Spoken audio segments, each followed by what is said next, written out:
Muito bem, queridos professores, vamos lá, dando continuidade então aqui à capacitação, a lição de número 7 da nossa revista As Alegrias da Salvação, né? Estudos Bíblicos do Evangelho de Lucas. E aqui, nessa lição, trataremos daquilo que é trazido no Evangelho de Lucas no capítulo 18, tá? O objetivo é entender a importância da humildade na vida do cristão. Na verdade, nós vemos que a humildade é a própria base do caráter cristão. E nós vamos avaliar a humildade sobre 3 aspectos, né, dos tópicos aqui da nossa lição. Humildade para orar, humildade para ser convertido, humildade para ser curado. Tudo isso relacionado aos textos que são trazidos aqui, né, no capítulo 18. Bom, tem uma frase aqui do Mahoney que diz o seguinte, humildade é avaliarmos a nós mesmos honestamente à luz da santidade de Deus e da nossa pecaminosidade. Ao passo que o orgulho é quando os seres humanos desejam o prestígio e a posição de Deus e se recusam a reconhecer sua dependência dele. Então essa narrativa é a base daquilo que nós iremos tratar com os nossos alunos no decorrer dessa lição. Vamos lá. A parábola do juiz iníquo e do fariseu e do publicano, que vai aqui do versículo 1 até o versículo 14, nós temos essas duas questões aqui a serem tratadas, né? Ou que fazem parte exatamente do item número 1 aqui da nossa revista, que está na página número 32. Olha só.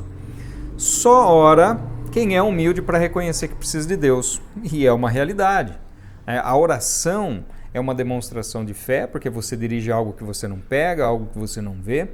E é uma relação de humildade, por quê? Porque quando você ora, você pede, você se coloca, você fala com alguém a respeito de alguma coisa, você está reconhecendo que necessita dessa pessoa para te ouvir ou para fazer aquilo que você tanto necessita, que você tanto precisa. Então isso é a própria oração, independente do seu conteúdo, né? É uma lição ali por si só de humildade, né? É claro que nós estamos falando aqui de uma oração sincera diante de Deus, né?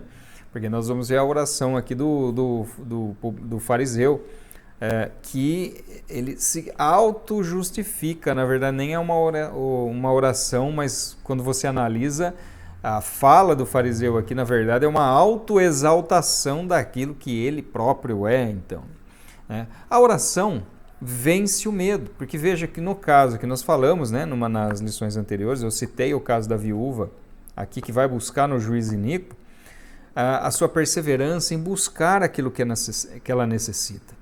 Então a oração vence o medo desta relação. Ela poderia se colocar numa posição de inferioridade e simplesmente falar, olha, eu não vou conseguir porque ele está muito acima e eu não vou conseguir aquilo que eu quero, mas ela foi, buscou e conseguiu. Em oração, o crente se dirige a um pai amoroso e não a um juiz caprichoso. Olha só o que na página 33 aqui da revistinha vai fazer de comparação entre a viúva buscando em um juiz iníquo e de nós buscando em relação a Deus. Olha só, ela pedia sozinha, né? Ela pedia sozinha ao juiz que se mantinha distante. Ela pede a um juiz injusto e mau. Ela foi diante de um juiz que não queria resolver o problema. Como eu disse, né, ela comparece sozinha perante o juiz. E ela não tinha esperança que o juiz iníquo resolvesse o seu problema, né? Humanamente falando, na parábola, ela não tinha essa esperança, mas ela falou, eu vou mesmo assim. E o juiz, né, a viúva, ela tinha acesso limitado ao juiz. Agora, olha em comparação a Deus, né? O juiz se mantinha distante. Nós hoje temos acesso direto ao Pai. O juiz era injusto e mau. Nós temos um Pai justo e um Pai amoroso. A viúva foi um juiz que não queria resolver o problema. Deus está sempre pronto a resolver o problema. Deus não está com as mãos recolhidas para que não possa abençoar, nem com os ouvidos agravados para que não possa ouvir. Ela comparece sozinha perante o juiz, né? Nós vamos à presença de Deus acompanhado do maior advogado do mundo, que é o Senhor Jesus Cristo, né? E com a consolação do Espírito Santo. A mulher não tinha esperança, mas nós podemos ter garantia que as promessas divinas se cumprirão, pois Deus é fiel. A viúva tinha acesso limitado, mas nós, como igreja, podemos nos encontrar todos os dias com Deus durante todo o tempo em oração diante dele, né? A importunação da viúva era vista negativamente pelo juiz. Deus não vê a nossa oração como um importuno, como algo que é negativo, mas que Ele está disposto sempre a nos ouvir aquilo que nós queremos dizer, né? Então, aqui nós vemos também que a autojustificação e a soberba são inimigas do favor divino. De que forma nós devemos nos colocar diante de Deus? Devemos nos colocar em posição de humildade. Como demonstrar humildade? Nos versos seguintes, aqui dos versos 15 a 30, o que nós vamos ver? Primeiramente, Jesus falando que nós devemos nos colocar diante dele como crianças. Em que sentido? Em relação à pureza, em relação à inocência, em relação à dependência dele. Então, nós devemos ser puros para as coisas malignas, inocentes em relação a essas questões, e nos colocar na posição de dependência, somos dependentes dele, né? Nós demonstramos humildade aqui no verso 22, olha só o que diz no verso 22, ouvindo isso, Jesus lhe disse, aqui já falando em relação ao jovem rico, né? Uma coisa ainda falta a você, venda tudo que tem, dê o dinheiro aos pobres e você terá um tesouro nos céus, depois venha e me siga, né? Então, aqui a generosidade. Olha só o que está escrito aqui na página 34, lá no finalzinho da página, no item de número 3, diz assim, ó, ele foi desafiado a ser salvo pelas obras. Jesus disse, sabe os mandamentos, né? 5 mandamentos sociais que envolvem relacionamento com pessoas. Ele foi desafiado a ser salvo pelas obras. E aí o que acontece? Ele fala, todas essas coisas eu faço. E aqui o que é demonstrado? Não é possível que ele seja salvo pelas suas obras, né? E aqui é o seguinte, imagine que os discípulos que estavam ali, sempre eles tinham, Jesus vem para quebrar paradigmas, né? A sociedade, de uma forma geral, a sociedade religiosa pensava da seguinte forma, olha, aqueles que são pobres porque isso é julgamento de Deus. E aqueles que são ricos são pessoas abençoadas por Deus. E Jesus vem para quebrar exatamente esse ponto, porque eles pensaram na hora, olha, espera aí um pouquinho. Nós que somos pessoas comuns, nós não temos riqueza para realizar as boas obras. Agora, ele que tem a riqueza, Jesus falou que ele não pode entrar pelos seus esforços, então, né, quem poderá se salvar? É a pergunta que é feita aqui no texto. Quem poderá se salvar? E aí Jesus diz, mas aquilo que é impossível aos homens é possível para Deus. E aí Jesus vai falar a respeito do camelo e da agulha, né? Eu já volto aqui para falar dessa outra questão da abnegação. Mas veja que os mandamentos que o jovem segue são os relacionados com o próximo. Faltou a essência do relacionamento com Deus, né? Faltou a essência. Quando ele fala bom mestre, se dirige bom mestre para Jesus, por que Jesus rejeita essa palavra? Não tem ninguém bom senão a Deus. Porque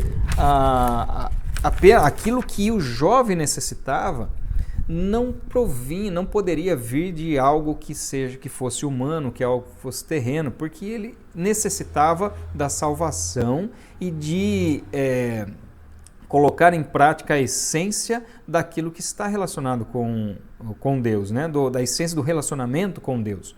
Quando ele fala a respeito do camelo e da agulha, ele não está falando numa questão de dificuldade, né? Algumas pessoas interpretam isso, né? Tem uma certa linha aí que diz que era uma porta que entrava o camelo, que não poderia entrar montado no camelo, mas tinha que desmontar e entrar empurrando. E não é isso, não há indícios históricos, não há indícios arqueológicos de que isso seja verdade.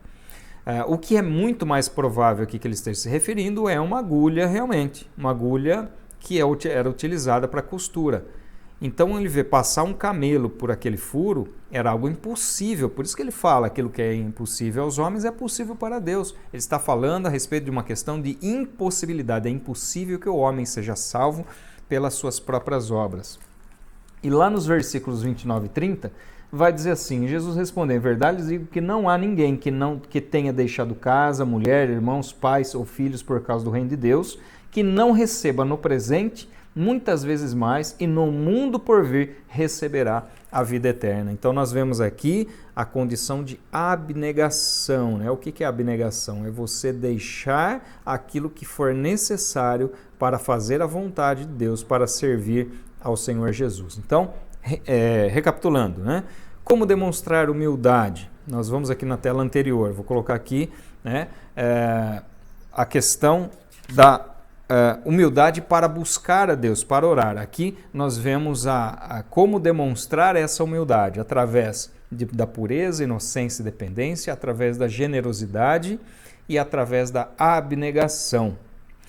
Ou seja, deixarmos aquilo que nos impede de continuarmos a nossa caminhada em relação a Deus. E já no item número 3, né, humildade para ser curado, nós vemos aqui que Jesus é atencioso e misericordioso com todos que o buscam, com sinceridade e com humildade. Né? O cego era visto como alguém amaldiçoado, como eu disse para vocês, as pessoas pobres, as pessoas doentes, eram vistas, né, por outros como se eles fossem alvos da ira divina, em função do pecado que eles haviam cometido, então eles foram amaldiçoados.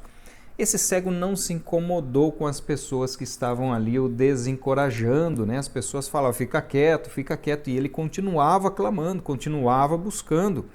Então aqui nós vemos que a humildade é um fator necessário, né, para que nós possamos nos achegar diante de Deus. E a sinceridade, ou seja, nós não podemos enganar a Deus, nós temos que nos aproximar de Deus tendo consciência de que Ele sabe realmente quem nós somos. Né? E aí Jesus fala, que queres que eu te faça? Olha, você fala para um cego, o que queres que eu te faça? É uma pergunta redundante. Mas o que Jesus quis demonstrar aqui? Que a necessidade espiritual estava acima da necessidade física. Porque qual é a resposta que vem da parte de Jesus? A tua fé te salvou. Olha só, Jesus cura o homem, né? Aqui no verso 42, Jesus disse, pois então veja, a tua fé salvou você. E Jesus fala, não foi a tua fé que curou, mas a tua fé te salvou. Jesus cura, a exemplo daquele leproso, dos 10 leprosos, um volta, ele é curado primeiramente e ele é salvo pela fé. Aqui o cego acontece a mesma situação, né? Ele também é curado da sua cegueira, mas muito mais do que ser curado fisicamente. Ele recebe uma cura espiritual. O que nós vamos trabalhar com os nossos alunos e refletir com os nossos alunos?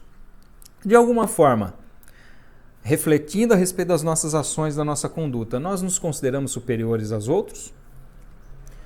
Devemos compreender que a salvação depende do reconhecimento de que somos incapazes de alcançá-la por nós mesmos e que nós devemos orar com humildade e com determinação e com perseverança. Queridos, é isso, tá? Nós terminamos a nossa capacitação então deste mês de outubro. Nós voltaremos no mês que vem com as lições subsequentes, né? A partir da lição de número 8. Deus abençoe, fiquem todos na paz e até o mês que vem, querendo Deus, nós estaremos aqui repassando a vocês também essas orientações, essas informações, esses direcionamentos para que vocês possam aplicar da melhor forma possível aí para os seus alunos. Fiquem todos na paz.